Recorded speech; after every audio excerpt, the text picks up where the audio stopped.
Hello students, आज हम लोग थर्मोडायनेमिक्स चैप्टर में पढ़ेंगे। थर्मो मीन्स हीट और डायनेमिक्स मीन्स फ्लो। थर्मोडायनेमिक्स का मतलब है फ्लो ऑफ हीट और the transformation of heat. Thermodynamics is the branch of science in which we deals with the transformation of energy from one form to another form. Thermodynamics के बहुत सारे branches हैं, जैसे classical thermodynamics, chemical thermodynamics, statistical thermodynamics, quantum mechanics and classical mechanics. Classical mechanics जो कि microscopic particle से deal करता है। इसके अलावा थर्मोडायनेमिक्स पे हम दो चीज़ें पढ़ते हैं mainly. One is thermodynamic variable and second is thermodynamic property. Thermodynamic variables क्या क्या चीज़ें हैं? टेम्परेचर, प्रेशर, वॉल्यूम, जिसमें से टेम्परेचर और प्रेशर इंडिपेंडेंट वेरिएबल कहलाता है और वॉल्यूम जो है वो डिपेंडेंट वेरिएबल कहलाता है।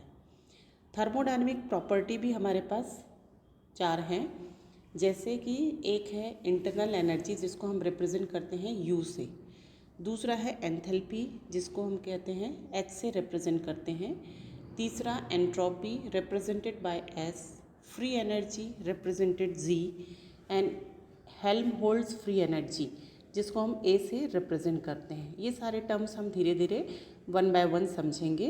पहले आज हम इन दोनों का जो रिलेशन है थर्मोडायनेमिक वेरिएबल और थर्मोडायनेमिक प्रॉपर्टी का, that is known as Maxwell relation.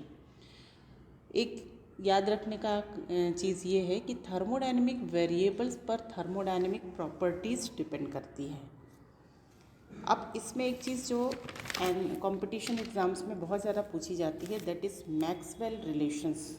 इन सारी प्रॉपर्टीज़ के बीच जो रिलेशन है, that relation is known as Maxwell relations. उसके लिए एक सिस्टम है, एक तरीका है, बहुत इजी तरीका है जिससे हम इसको आसानी से याद कर सकते हैं। इसमें हमने स्क्वायर बनाया हुआ है और बीच में दो एरो मार्क लगाया हुआ है और सीक्वेंस में सारे सिंबल्स को हमने लिख दिया है। उस सिंबल्स को याद करने का पैटर्न है, आप लेफ़्ट साइड से स्टार्ट कीजिए फ्रॉम एस। सत्य है प्रकाश, गलत तो अंधकार, वेरी यूज़फुल सेंटेंस। आप लेफ़्ट से चालू करके क्लॉकवाइज डायरेक्शन में चलिए।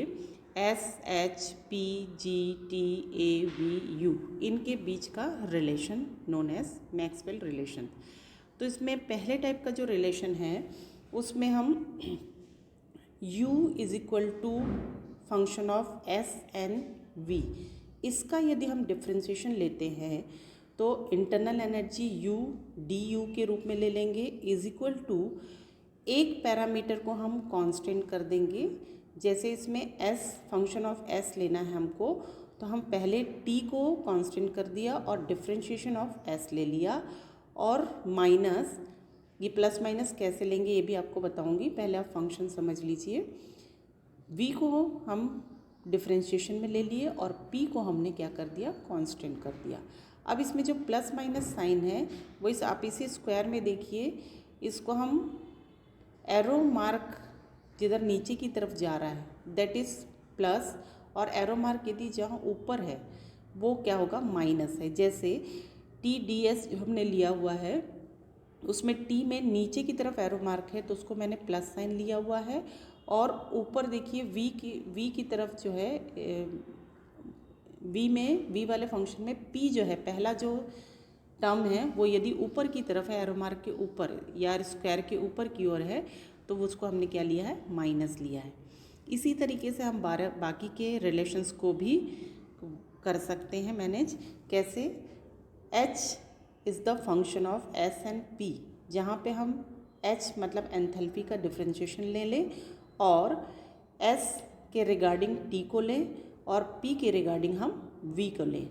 दोनों चूंकि ऊपर की ओर है इसलिए प्लस साइन लिया हुआ है, सॉरी नीचे की ओर है एरो मार्क, इसलिए दोनों में हमने क्या लिया हुआ है, प्लस साइन लिया हुआ है। तीसरा फंक्शन है g या internal free energy is the function of t and p, जहाँ पे differentiation of g is equal to minus S D T plus V D P, है ना।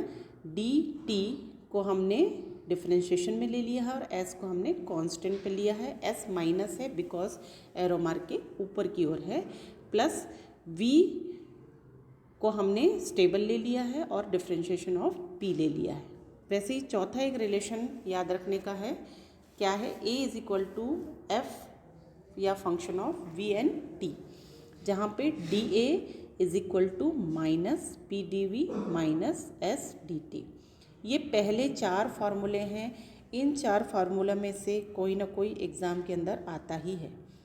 सेकंड पैटर्न भी उसी पैटर्न में आएगा, वही आपका एक की पॉइंट है, सत्य है प्रकाश, गलत है तो अंधकार, वेरी यूजफुल सेंटेंस। इसी सेंटेंस को आप अच्छी तरह से याद करके रखिएगा। जो भी आपके मैक्सवेल रिलेशन आएंगे इसी बेस पर आते हैं। जैसे आप देख लो कि पहला इसमें रिलेशन आएगा D S upon D V, पहले वाले टर्म के डिवाइड में हमने दूसरा वाला टर्म कर लिया, is equal to D P divided by D T. उसमें मैंने जो बीच का एक टर्म था उसको हमने क्या कर दिया, कांस्टेंट कर लिया। जैसे एस अपॉन वी है तो टी को कांस्टेंट कर लिया, और पी अपॉन टी है तो वी को कांस्टेंट कर लिया। वैसे ही V upon T is equal to S upon P, और कांस्टेंट इसमें क्या है, वी अपॉन टी है तो कांस्टेंट है पी, और एस अपॉन पी है तो कांस्टेंट है टी। इसी पैटर्न में एक तीसरा रिलेशन भी है हमारे पास में। वो तीसरा रिलेशन क्या है कि, एक minute, S upon P upon constant इसमें टी है, और वी अपॉन टी कांस्टेंट इसमें पी है। ये दूसरे टाइप के वेरिएबल्स या दूसरे टाइप के मैक्सवेल रिलेशंस हैं।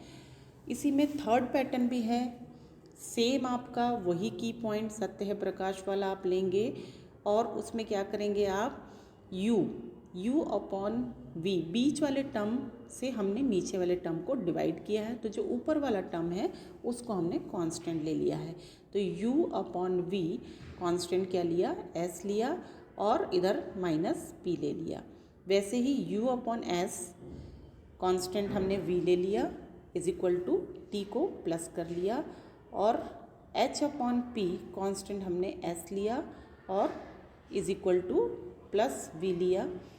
g अपॉन पी कांस्टेंट हमने t को लिया, इज इक्वल टू v को इक्वल के इस तरफ ले लिया।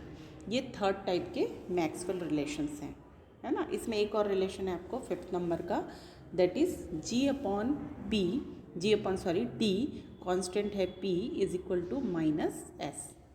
इसी में एक और टाइप आता है मैक्सवेल रिलेशन जिसमें से क्वेश्चंस पूछे जाते हैं।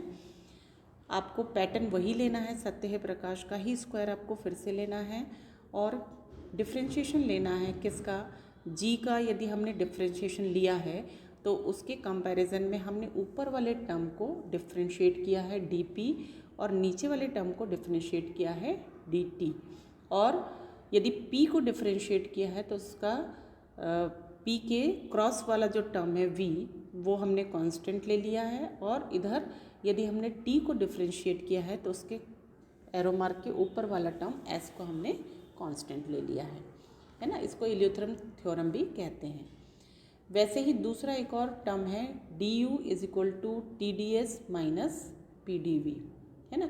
इन दोनों टर्म से हम एक लास्ट फार्मूला निकाल सकते हैं, v upon T constant p is equal to s upon P T, या फिर t अपॉन v कॉन्स्टेंट है s and p upon s constant है हमारे पास v। इसके बेस पर बहुत सारे क्वेश्चंस आते हैं। क्वेश्चंस किस टाइप के आते हैं आप देख सकते हैं। जैसे पहला एक क्वेश्चन है, for a process in close system t is equal to, है ना। ये 2014 के नेट में आया हुआ क्वेश्चन है।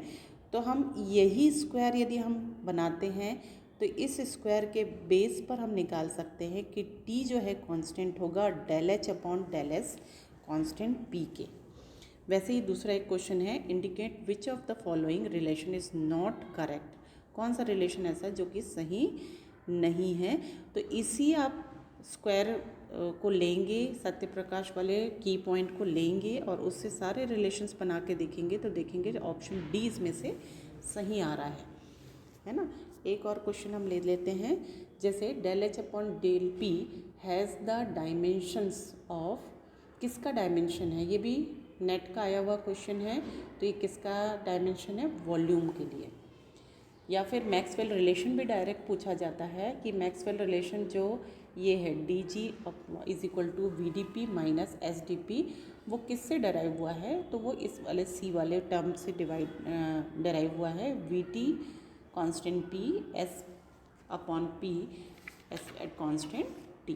तो इस तरीके से बहुत सारे रिलेशंस एक दूसरे से बन सकते हैं, लेकिन जो हम आपको 4 टाइप के मैक्सवेल रिलेशंस बता रहे हैं, उन्हीं रिलेशन में से आप बाकी के जितने भी रिलेशंस हैं उसको आप डराइव कर सकते हैं।